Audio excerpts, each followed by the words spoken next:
Hey everyone, it's me, Hero Forever, and today we're going to be building a Toyota Prius in automation, throwing a supercharger in it, and then taking it into BeamNG and seeing what it's capable of. By the way, if there's any other vehicles you want to see me supercharge, let me know in the comments down below. And whichever one has the most amount of likes in like a week or whatever, I'll make a video on that of me supercharging that vehicle and racing it in BeamNG. Alright, so as I look at all these vehicles, I think this Ford Focus looking body would be the best, and we can transform it to look like the Prius. Currently, it actually looks really close to what it needs to be, so that's perfect. Just about every panel on this vehicle is made out of aluminum, therefore we're going to go with aluminum. Priuses are indeed built using high-strength steel, and they're also light and very compact and get good gas mileage. Therefore, light, advanced, high-strength steel would be ideal in this scenario. And then just like real life, we're going to make this a front transverse engine placement, four-wheel independent suspension. So we're going to have to go with that for the front. And then multi-link in the back, of course. Really, the only main issue I see with this design is that the window curves upwards in the back when generally they go more down. But that's not the end of the world, and it still looks pretty accurate for what it is. I want to keep it iconic to the older Priuses. They sold a lot of them with like that blue color. I know all of you have seen it on the road at least once. This is what I was able to come up with. I think it's pretty damn spot on. I'm holding my phone up to it right now, and that appears to be what it was. All I have to do is design the car, and I'm just going to cut to that so you can see what it looks like in 3, 2, 1. Here's what I was able to come up with. It's a mix of the older ones and the newer ones, with, you know, the 2 doors being on a lot of the newer ones and the 4 doors being more common back then. The back, I didn't really know what to do with so much, and like I said, the color, a lot of the older ones did come in this color.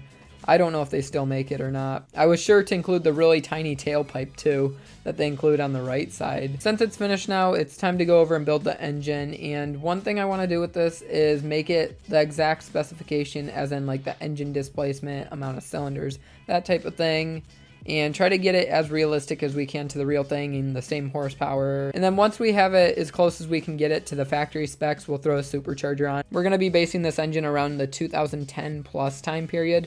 Therefore, it's going to be the inline 4 with an aluminum heavy block being 1.8 liters and dual overhead cam of 4. That way we have 16 valves total, and we want it to be aluminum eco. For this engine, it appears to be a 13:1 compression ratio. That's pretty high. Cam profile, I don't think I'm going to be able to find anything on there, so I'm just going to keep it at what it is for now. Springs and lifters, RPM limit. The RPM limit ranges between 5,500 and 6,000. I want to go on the lower side of that because we max out our horsepower and torque at 4,000 and 5,200 RPM. Therefore, we really don't need to go much higher. And now we have to include the VVT intake. And we're going to keep this naturally aspirated, but we will be going back to put in the supercharger and then, like I said. And then we're going to do electronic fuel injection, single, and go through here. We're going to keep this as is for now and tune later. And then it requires 87. There is no 87, so we're going to do regular 91. And then I suppose we'll just do a standard mid for this. Let's do cast mid for the headers, and then the exhaust size has to go down to 1.5, which is just crazy.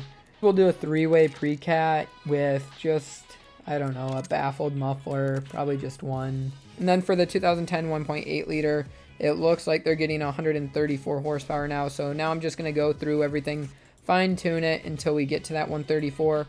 And then once we get that, we're able to add in the supercharger, and at that point, we can't change anything else about the engine. Just got done fine-tuning everything. I'd say it's pretty close to where it needs to be. It's a little bit different, but, you know, overall, it's 90% there. Anyways, we're going to add on the supercharger now and just see how much horsepower we can get out of it. All right, so what I'm noticing is it's not doing much no matter how much boost I put in. It's just destroying stuff. The only one that doesn't freak out on me is the centrifugal, so I guess we're going with that. I just got everything fine-tuned, so we were able to get quite a good percentage amount more horsepower out of it, which was great. By the way, if you don't know how to get access to this update yet, you can check out my Supercharger update automation video. I'll put it in the top right of the screen right now, otherwise it'll be at the end of the video as well as in the description. 175 horsepower, that's a pretty big step up compared to 134. But yeah, I want to get this thing thrown into the car and then see what it can do. Toyota isn't necessarily known for their CVTs, however they do include it in the Prius, therefore we're going to do it for ours. I guess for this car it would be a standard heads-up display, but it would be like bare minimum basic. And it's a lighter car, so we're gonna make it lighter, obviously. And then electric variable steering's accurate. We can do traction control, ABS, standard 20s is good. For springs, I guess we'll do active comfort, and for dampers, we'll do semi-active. I think the 0 to 60 time of these cars is like literally 10 seconds, and that's wild. I think we're gonna have much faster of a 0 to 60, I hope. 5.7, exactly. Just got finished with everything. Here's a summary, performance, statistics. If you're into any of that, you can look at it. Otherwise, let's get this into BeamNG. We've made it into BeamNG with our Toyota Prius. And oh my gosh, this engine's annoying. Listen to it. Oh my gosh. I guess we'll go a little bit so you can hear. Yeah, from behind it's actually pretty good. I mean, I kind of like the sound of superchargers, but this is a little bit crazy. The car drives pretty nice. I really was aiming to make this like an in-between the 2010 model and like a 2024 model Prius. I don't like to be too one-sided about things because I respect the older stuff and the newer stuff, and there's good in both. It's surprising how reliable this thing is. It's just like real life. I mean, you had to literally jump over this shit just to get your radiator to leak, and it's still probably fine. I love how it just gets smashed up though, and honestly, with it smashed up, tell me this doesn't actually look better.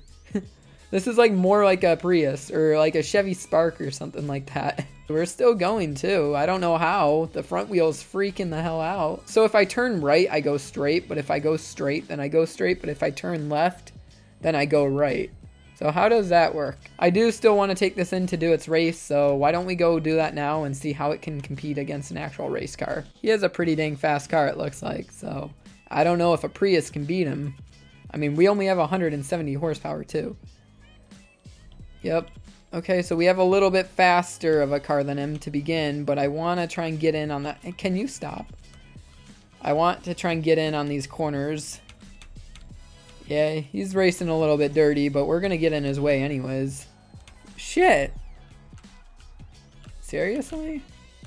I'm trying not to hit him, but he's going out of his way to hit me. This might be the dirtiest race that we've had yet, but I want to keep it because he messed up my alignment a little bit. So if we can still beat him, that'd be fantastic. Oh, and you know what? I completely forgot to tune up the transmission. That would have helped us a ton, but it's still driving pretty good. I'm really confident with it, and I want to look behind me, but we're going too fast now.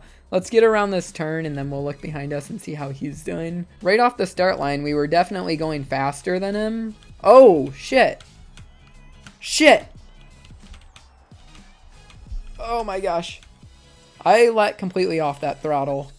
You know what? I'm still racing because he's a jackass. Totally disqualified. The best part is I don't even have damage really. He definitely had a higher top speed than me. Like my 0 to 60 beat him, but I think his 60 to 100 beat me. But I was handling the corners better. I wish I knew how far away he was. But I think we're gonna win anyways. Oops. Okay, that was almost bad. But yeah, I wish I knew where he was. This is going to be the best car yet, maybe? Nope, 250. Not our best time, but we still beat the AI, and I think even if he didn't crash into me, we would have still won. So that makes me feel pretty good that a Prius can win a race. I really like recording these types of videos. It's genuinely fun for me. So if there's any other car or challenge you want me to do on automation or BeamNG, let me know in the comments down below.